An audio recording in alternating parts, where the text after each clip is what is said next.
There is a question that runs through the centuries and that no human heart has ever been able to answer completely. Why do the righteous suffer? Charles Spurgeon, the Prince of Preachers, said that the book of Job was not written to satisfy our curiosity, but to shatter our presumption. We, small and limited creatures, insist on thinking that there is a simple equation between virtue and prosperity, between sin and suffering. If you are good, good things happen. If you are bad, you reap misfortune. This is the logic the human heart loves, because it gives us control. It gives us the illusion that we can earn God's protection through our behavior. But Job destroys this equation right in the first verses.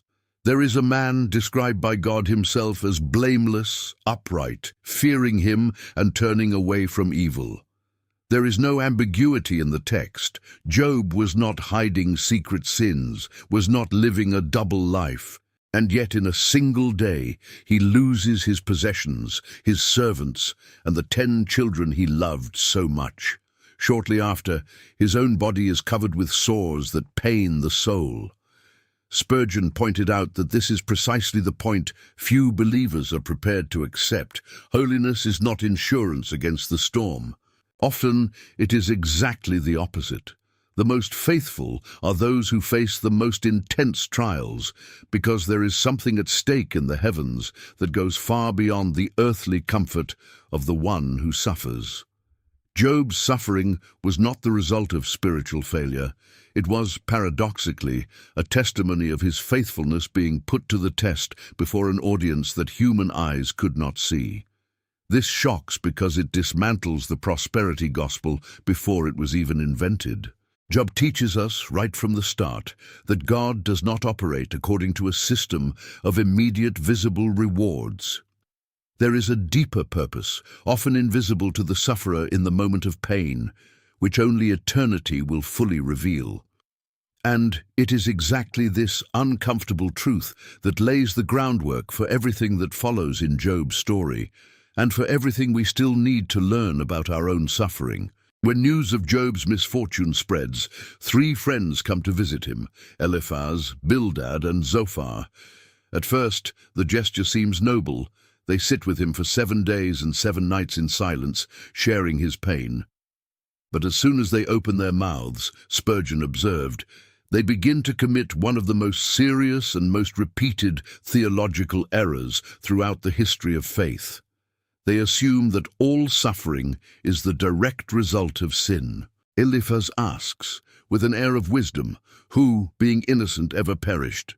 Bildad insists that Job's children must have sinned, and that is why they died. Zophar goes even further, claiming that God is actually being lenient with Job, charging him less than he truly deserves. Layer upon layer, the 3 friends build an improvised tribunal, sitting as judges of another's pain, when they should only have remained as comforters. Spurgeon saw in this a severe warning for the church of all times. How often, faced with the suffering of a brother, a serious illness, a bankruptcy, the loss of a child, is the instinctive response of the religious heart to look for a cause, a hidden sin, a spiritual failure that explains the tragedy. This temptation to theologize another's pain, to find a formula that restores our sense of control over the world, is exactly what Job's friends did. And God, at the end of the book, rebukes them harshly for it, saying that they did not speak of him what was right, as Job had. This reveals something deeply uncomfortable. Sometimes suffering does not have a simple moral explanation. Sometimes a righteous person suffers not because they sinned, but because there is a greater purpose, a spiritual battle, a refining that the human mind cannot decipher. Spurgeon insisted that true Christian comfort lies not in explaining another's suffering, but in weeping with those who weep, in sitting beside pain without rushing to resolve it with ready-made answers. Job's friends erred not because they didn't care, but because they confused theological certainties with genuine compassion. And this is a lesson the church, even today, still needs to relearn. For long chapters, Job cries out, argues, questions, and even challenges God to explain himself, and what he receives for most of the book is silence. No voice from heaven, no immediate answer, only the echo of his own words and the increasingly harsh replies of his friends. Spurgeon said that this silence is one of the most painful and most realistic parts of the entire scripture, because it mirrors exactly what so many believers experience in their own trials. The sense of crying out to the heavens and hearing absolutely nothing in return. Job goes so far as to say, in one of the rawest moments of the book, that he goes forward but does not see God, and backward but cannot perceive him, that when God works on the left, he does not behold him, and when he hides on the right, he cannot see him. There is no lukewarm or feigned faith here. There is a sincere soul, thirsting for an answer that stubbornly refuses to come. And it is exactly at this point that many believers give up. When prayer seems to hit the ceiling, when the hospital brings no good news, when the financial situation does not change despite fasting and pleading, the human heart is tempted to conclude that God has moved away, or worse, that God does not care. Spurgeon, however, saw in this silence something different from abandonment. He compared Job's experience to a child who in the darkness of a room feels alone, but the father is right there, watching, caring, only silent for a purpose the child cannot yet understand. God's silence is not the absence of God. It is often the space where true faith is forged, because a faith that only exists when there are visible and immediate answers is not faith. It is transaction. This is one of the most uncomfortable teachings of the entire book of Job. God does not always answer in the timing, the form, or the words we would like to hear. Sometimes he allows prolonged silence precisely because he wants us to learn to trust his character, even when his actions remain incomprehensible. And it is this silent, patient, stubborn trust that prepares Job and prepares us for what is still to come in the story. In the midst of so much pain and so many accusations from his friends, Job utters one of the most extraordinary phrases in the entire Bible. "Though he slay me, yet will I trust in him." Spurgeon considered this declaration the highest point of all biblical faith because there Job is not trusting God because of what God can give him, but despite what God, apparently, is permitting to be taken from him. This is the vast difference between transactional faith and genuine faith. Most of human religiosity, Spurgeon said, operates like a contract. I obey, God blesses me. I pray, God resolves it. I have faith, things work out. And when this contract seems broken, when obedience does not prevent tragedy, when prayer does not change the diagnosis, faith based on results collapses. Job, however, represents another kind of faith, rarer and deeper. A faith that clings to God's character even when circumstances scream the opposite. He does not understand what is happening. He has received no explanations. His body hurts, his reputation has been stained, his friends accuse him unjustly, and yet he chooses to wait on God, not for a favorable answer, not for a guaranteed turnaround, but in the very person of God. This is the part few believers today are prepared to hear, Spurgeon warned. Mature faith is not the kind that demands explanations before trusting. It is the kind that keeps trusting even when the explanations never come. Many abandon faith exactly at the moment when it should mature, because they confuse the absence of an answer with the absence of God. Job teaches us the opposite. It is possible to be devastated, wounded, understanding absolutely nothing of what is happening, and still say, I will trust in him. Not because the pain has lessened, but because trust in God's character is greater than the understanding of circumstances. This declaration of Job thus becomes a direct invitation to each of us. Does our faith survive when the answers do not come? Or does it only exist while God is giving us what we ask for?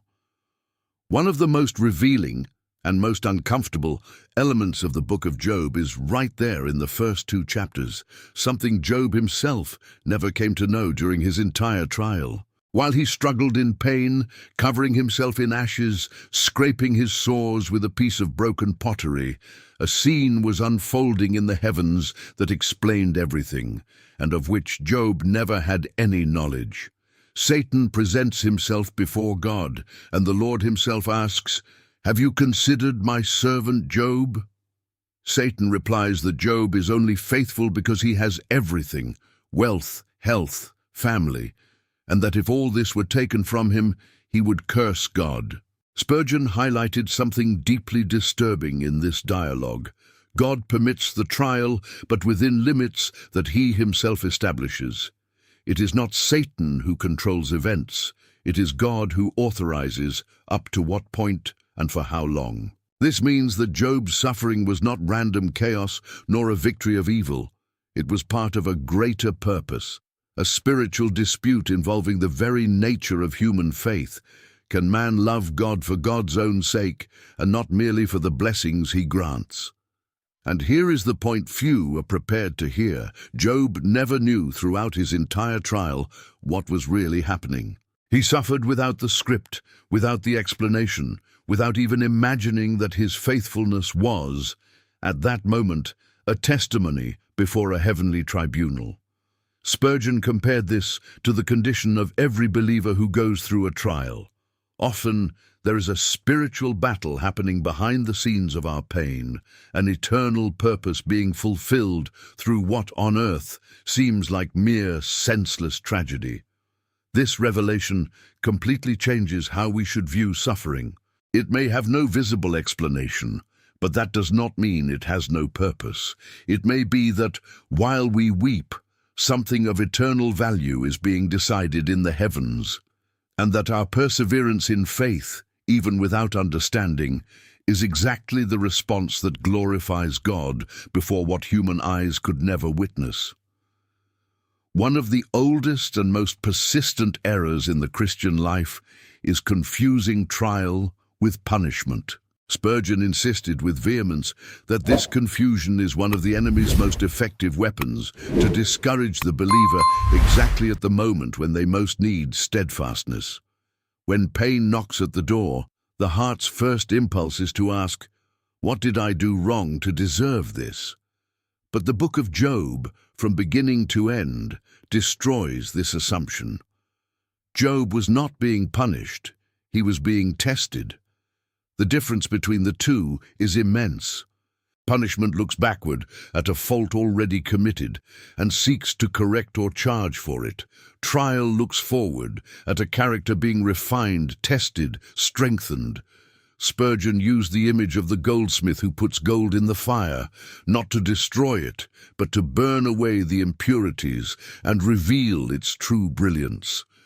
The fire Job went through was not a tribunal of condemnation. It was a furnace of refinement, even though he himself, in the heat of the pain, could not see this clearly. This distinction is crucial because it completely changes how the believer reacts to their own pain. If I believe my suffering is punishment, I respond with guilt, shame, and despair, trying to discover what sin I committed to deserve it. But if I understand that I may be being tested, my posture changes. I begin to seek not what I did wrong, but what God wants to reveal or strengthen in me through that fire. James, later in the New Testament, would echo exactly this principle by saying we should count it all joy when we fall into various trials, knowing that the testing of faith produces perseverance. Spurgeon warned that few believers today are prepared to accept this truth because it requires giving up control over the narrative of one's own pain. It is easier to look for a cause, a sin, a fault, a mistake, than to accept that God, in his sovereignty, may permit suffering as part of a process of spiritual maturation that surpasses our immediate understanding. Job was not being destroyed, he was being polished. And this truth, however hard to swallow, is one of the most liberating keys for any soul going through the valley of trial. At the end of the book of Job, something surprising happens. God turns directly to Eliphaz and says that his wrath has been kindled against him and his two friends, because they did not speak of him what was right, as Job had. Spurgeon considered this rebuke one of the most solemn moments in all of Scripture, because it reveals that good intentions to comfort are not enough. It is possible to deeply wound someone who is suffering precisely while trying, in theory, to help them spiritually. Eliphaz, Bildad, and Zophar were not evil men. They were religious, they knew the traditions, they quoted principles that seemed solid. Their error was not a lack of theological knowledge, but the cruel and hasty application of that knowledge onto a pain they did not know from the inside. They theorized about Job's suffering without ever having carried the weight he carried. Little by little, they turned from friends into prosecutors, from comforters into accusers, all in the name of defending God's justice. Spurgeon saw in this an uncomfortable mirror for the church of all ages. How often, faced with a brother who lost a child, who faces a terminal illness, who goes through financial ruin, is the response of the religious community to look for a quick moral explanation. There must be hidden sin, lack of faith, a spiritual opening, just to fill the discomfort of not having answers. This impulse, even when well-intentioned, can become a second wound on top of the first, a judgment disguised as spiritual discernment. The lesson Spurgeon drew from this was clear. The role of one who accompanies a suffering person is not that of a theology lawyer, but that of a faithful companion in pain. It is necessary to have the humility to recognize that not all suffering has an explanation available to us, and that compassionate silence often is worth more than any brilliant theological discourse. God did not rebuke Job's friends for caring. He rebuked them for presuming to know what they did not know. And this is a lesson that remains as urgent today as it was in ancient times. Be careful judging pain you have never carried. After 37 chapters of silence, lament, accusations, and defenses, God finally answers Job. But Spurgeon drew attention to something surprising. When the answer finally comes, it is not what anyone expected. God does not explain why Job suffered. He does not mention Satan, does not speak of the wager in the heavens, does not justify the loss of the children or the possessions. Instead, God speaks to Job out of a whirlwind and floods him with an impressive sequence of questions about creation. Where were you when I laid the foundations of the earth? Who shut in the sea with doors when it burst out from the womb? Do you know the ordinances of the heavens? At first glance, this answer even seems like an evasion. God changes the subject instead of answering the question that tormented Job. Why? But Spurgeon saw here one of the deepest lessons of the whole book. God was not avoiding the question. He was repositioning Job before the true issue. Job had spent entire chapters demanding explanations, as if he had the right to fully understand God's ways. And the divine answer, through that storm of rhetorical questions, reveals to Job and to us the true size of the distance between the Creator's infinite wisdom and the creature's limited understanding. This is not cruelty on God's part. It is, in fact, a liberating invitation to humility. Because while Job insisted on obtaining a rational explanation for his pain, he was, without realizing it, trying to put God in the defendant's chair, demanding an accounting. When God speaks from the whirlwind, he does not humiliate Job with contempt, but rescues him from the trap of thinking that understanding suffering is a prerequisite for trusting the one who permits it. Spurgeon said that this is precisely the part few believers today are prepared to accept. Sometimes God does not come to us with answers, he comes with his presence. And God's presence, even without explanations, is enough to transform the sufferer.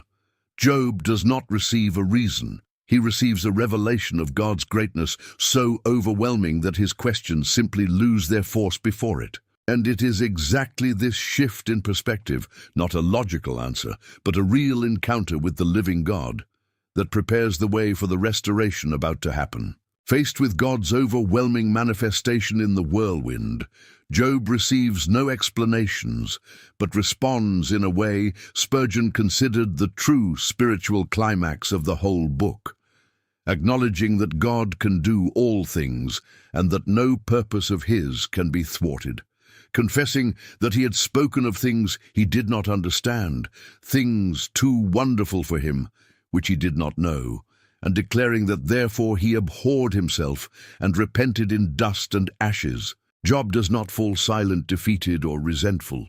He falls silent in reverence, recognizing that there is an essential difference between demanding explanations and trusting the character of the one who holds them.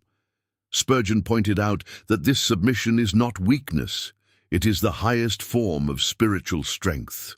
Job does not abandon his integrity, does not deny what he lived through, does not pretend the pain was not real. But he lets go of the demand to understand everything, and this surrender is what opens the way for restoration. It is only after this moment of genuine humility, and not before, that the Bible records the turning point in Job's story. The Lord restores his fortunes, gives him back double all he had. He has children again, and lives another 140 years, seeing his grandchildren to the 4th generation. But Spurgeon made a point of highlighting something essential here. Material restoration is not the central point of the story, and reducing the book of Job to a promise that after the storm comes double blessing would deeply impoverish its message.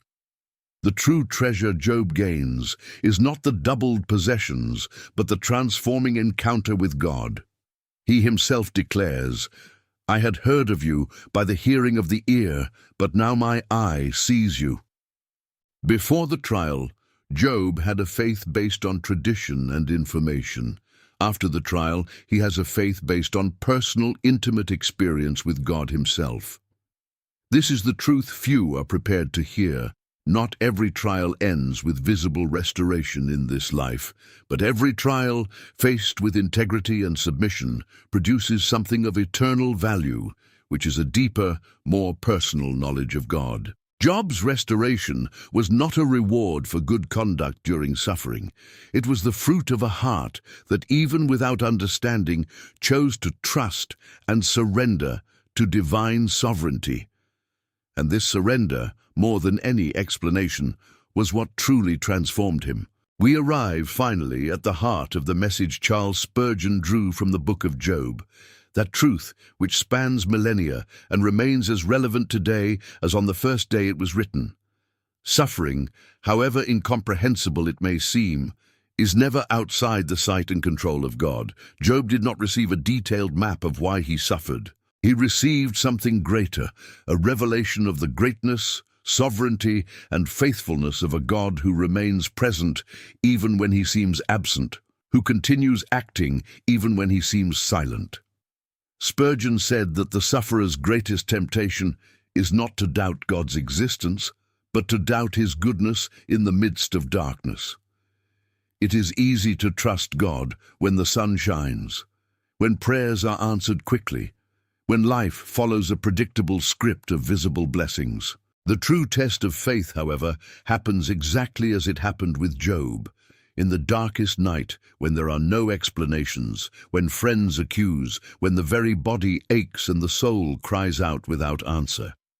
The final lesson Job leaves us is that darkness does not mean abandonment. Often it is precisely in the moments when we least see the hand of God that he is working most intimately, refining character, deepening faith, preparing an eternal testimony that human eyes cannot yet comprehend. Spurgeon invited every listener to look at their own trial, not as a sign of divine rejection, but as an invitation to trust beyond what the eyes see, to believe that even in silence God is present, is acting, and is, in some way we cannot yet understand, weaving an eternal purpose through what today seems like mere pain.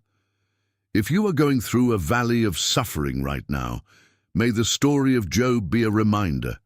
You are not alone, and your pain is not beyond God's reach. He sees, He knows, and He is closer than He seems.